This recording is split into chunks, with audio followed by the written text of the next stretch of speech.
Augustine maintained that no human being, not even the baptized Christian, can achieve perfection in righteousness, nor be righteous at all without the assistance of grace on the authority of Scripture and his experience. For scriptural support, he relied on Romans, the 7th chapter, the 15th through the 25th verses, in which the Apostle Paul wrestles with the problem of his conflicted will, admits his propensity for sin, and concludes that he cannot do righteousness except through the continuous intercession of grace. Augustine's view that this scripture reflected the estate of baptized believers as well as unbaptized persons deviated from other contemporary Catholic interpreters' views. In Adam, Eve, and the Serpent, Elaine Pagels asserts that Augustine's position was anomalous to the views of the majority of Christian writers, such as John Chrysostom, and that he wrongly projected his personal experience as universal experience. In Our Right to Choose, the late Beverly Wildung Harrison also reflects on Augustine's status as bishop of a minority sect of Christians and cites his minimal influence on Christian opinion in the contemporaneous North African cultural context. However, Augustine saw in this scripture an accurate reflection of his ongoing struggle to attain a life of righteousness, and he did generalize from his experience. Although he was able to defeat his own consuming nemesis, sexual excess, and he attained chastity through ascesis, meaning rigorous self-denial, and through divine contemplation.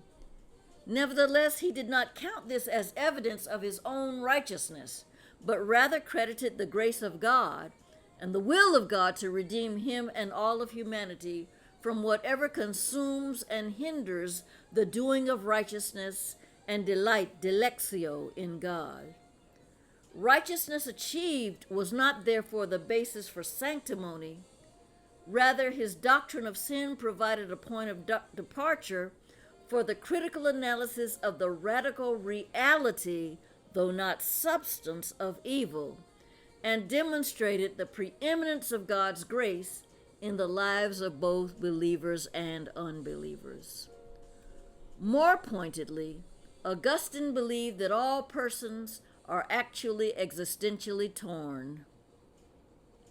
Baptism is the initiation of such persons into a community of believers who are redeemed by hope and who experience healing.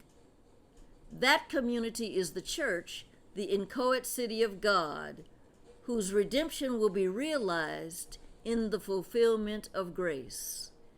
This edifying phrase is more than a rhetorical flourish.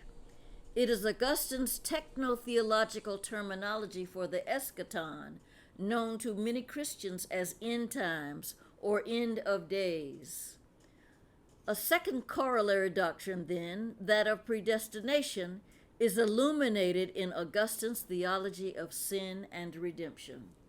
Because God willed to bring good out of evil, quote, God prearranged his own purpose so that he could do good to man, even in man's doing evil. This is also squaring with the notion of salvation history, the prearranged purpose of providing not only end of days, but also providing Jesus Christ as the usher into those end of days. Some in his predestination scenario are elected to salvation and will inhabit the city of God. The reprobate, those wholly given over to sin, are not elected to condemnation. They receive condemnation as a just reward. But the notion of double predestination that emerges from this way of thinking represented a rhetorical dilemma for Augustine because it wrought a kind of moralistic dualism that he rather self-consciously rejected. Augustine's view of the church and of each individual as a mixed bag of good and evil constituted the basis for his response in the Donatist schism. It also squares with his definition of evil as privation or corruption of something that is good. It is also the prototype for Reinhold Niebuhr's doctrine of mixed motives in individuals and in the socio-political order. Augustine saw the church as a mixture of elect and reprobate, collected together in what he called the dragnet of the gospel until the day of judgment and the fulfillment of grace, and he recommended a policy of forbearance and personal piety on the part of believers.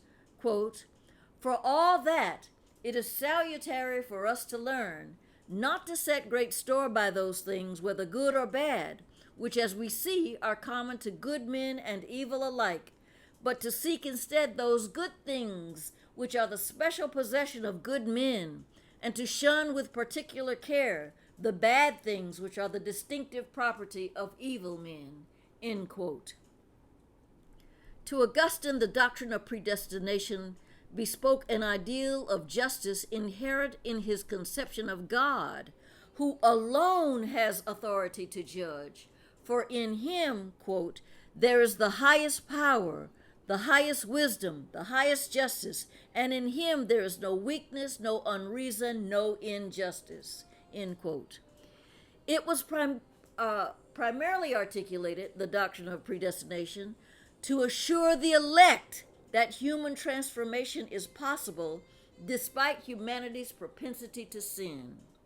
In the fulfillment of grace, redemption will entail the recovery of genuine free will, which is not merely posse peccare et posse non peccare, the power to sin and the power not to sin, but it is the inability to sin at all, non posse peccare, in the fulfillment of grace. This does not contradict human freedom, but establishes it firmly and finally, for persons will be free to do what they were actually made to do, delight in and glorify God. Quote, "In the future life, he will not have the power to will evil, and yet this will not thereby restrict his free will. Indeed, his will be much freer, because he will then have no power whatever to serve sin. In the fulfillment of grace, redemption will also entail release from death. Humankind will then receive a higher order of immortality, in which it is not even possible to die, non posit mori." Augustine articulated his doctrine of sin against the Manichees' dualism regarding the divine nature and against the Pelagians' positive views of human nature. Although he asserted that human will is corrupt, nevertheless he viewed humankind and all creation as in essence good, because created good by an immutable and supreme good. The North African bishop's view of the essential goodness of humankind is consistent with traditional Catholic renderings of the creation story in Genesis chapter 1, verses 1 through chapter 2, verse 4, wherein creation is blessed, pronounced good, and humankind is given dominion over all creation. Moreover, it is consistent with modern African conceptions of humanity as good and as the summit of creation. I know that there are people who resist the idea that human beings are above other creation. That is one implication of theological anthropology that we must reckon with. Where do we stand in relationship with the rest of creation? And of course, modern African conceptions view humanity as the summit of creation. This is very different from someone who is more focused on saving whales than saving persons. And I don't want to be anthropocentric. I just want us to realize that this is a debate that has implications for the present moment in which we find ourselves becoming victim of climate change because of our own anthropocentrism, and And we really do need to think about what is our relationship to the rest of creation. But we're not doing so well with the way we treat each other. And this is reflected in much of what African cosmologies confess about human beings. That being the summit of creation means something about being specially made in the image of God. Anyway, compare and contrast Augustine's view of creation based on the Catholic renderings of Genesis 1 through 2:4. Compare and contrast this with a translation of a poem to humanity by the 20th century Cameroonian Jesuit theologian, the late Dr. Father Engelbert Mving.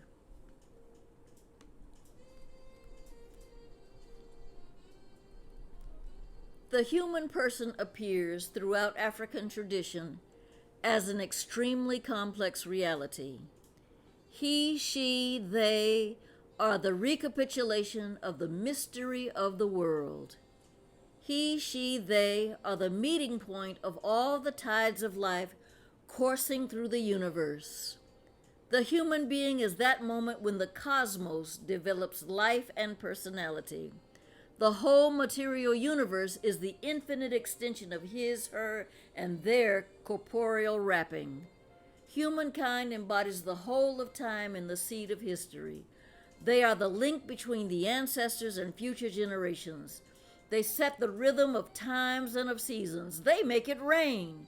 They implore moon and sun. Lightning flashes, the wind howls, thunder peals. They lend their hearts to the beasts of the field and to lifeless beings. Humankind is the flowering of the spirit in the chaos of matter. And that was Dr. Engelbert Mving, and the translation is my own. So while wrestling with the radical reality of evil, the 5th century bishop was concerned to absolve God and to place responsibility for evil where it belongs, in human moral choices. This he articulated not only in light of what he deemed to be humankind's propensities, but also their demonstrated capacities for evil on personal existential levels as well as in the social order. Hence, Augustine condemned human pride, scoffing at the empirical record of humankind's attempt to elevate ourselves into the place of the divine, and to be self-determining since the fall. Augustine identified the ongoing effects of original sin, defined as pride, as the central problem of human existence. He construed pride as superbia, undue regard for mutable goodness, basing his injunction against pride on the dire consequences of human self-government as opposed to the government of God. Yet the vast appropriation in Christendom of Augustine's conception of sin has had profound influence on poor and oppressed people of faith. Augustine was aware of the fact of social injustice. In pre-feudal Europe, specifically in Rome and its subjugated lands in North Africa and elsewhere throughout the empire, curiales were middle-sized landholders who employed the peasant class to cultivate their land. They collected taxes and were enjoined to provide common services in fulfillment of their economic and social obligations to Rome. As the land fell more and more into a state of disuse and uncultivation, as cities became the locus of social activity, it fell upon church officials to render the services formerly done by the curiales. Assuming the role of the curiales, Augustine and his order of monks performed acts of benevolence on behalf of the poor. This was also part of the church's effort to redefine its mission in light of its relatively new legal status and favored relationship to its erstwhile enemy, the Roman imperial state. But Augustine also used the power of the imperial state unreservedly to crush the Donatists in their opposition to the Catholic Church. As a palliative for his uneasy conscience, he relegated the total rectification of injustice to the time of the fulfillment of grace.